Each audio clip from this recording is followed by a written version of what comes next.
Welcome back to the Daily Lift. Jesus says in John 15:5, "He who abides in me and I in him bears much fruit, for without me you can do nothing." The Bible has so much to say about us as Christians bearing fruit. And it's clear that Jesus is the nutrient source so that we can produce that fruit. But what does it mean to bear fruit? And how do we produce 30 or 60 or even 100-fold, as Jesus says? Well, let's look at some passages and see if we can gain some insight. So first, Solomon says, "The fruit of the righteous is a tree of life, and he who wins souls is wise."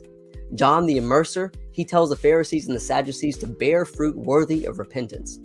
Jesus says, "For a good tree does not bear bad fruit, nor does a bad tree bear good fruit. For every tree is known by its fruits." And Paul urges us to practice the fruits of the Spirit, which are love, joy, peace, patience, kindness, goodness, gentleness, faithfulness, and self-control. And he says, against these, there is no law. He also says to be filled with the fruit of righteousness.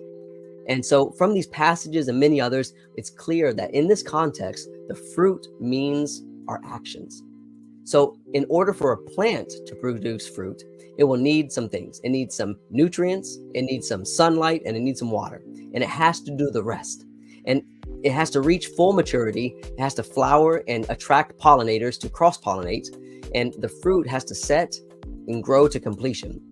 And the reason that it produces fruit is to make those seeds and multiply the next generation.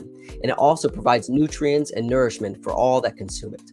We as Christians are given the necessities to not only survive, but to thrive. We've been given understanding and intelligence. We've been given talents and skills, as well as a roadmap to reach our eternal destination. The rest is up to us. We are called to grow and progress towards maturity. That means we have to flower and cross-pollinate, to interact with other Christians in Christian fellowship, to interact with the lost in evangelism, and to interact with all, doing good deeds, being helpful and useful to others. Remember, the primary purpose of a plant is to produce seed and grow the next generation. So we too have to plant seeds, and we have to water them, and we have to make them produce more useful, faithful Christians. And remember that the only way that we can bear much fruit is to abide in Jesus. So what does it mean to abide in Jesus or to bear fruit? Well, we have to drink deeply the living water that Jesus offers. We have to grow by taking in the bread of life. We have to bear fruit and provide that nourishing spiritual food. Plant those seeds and nurture the plants and bring them up to also produce fruit. And then we have to rinse and repeat season after season. So I want to encourage you to go out there, plant those seeds, produce those fruits of righteousness. And as always,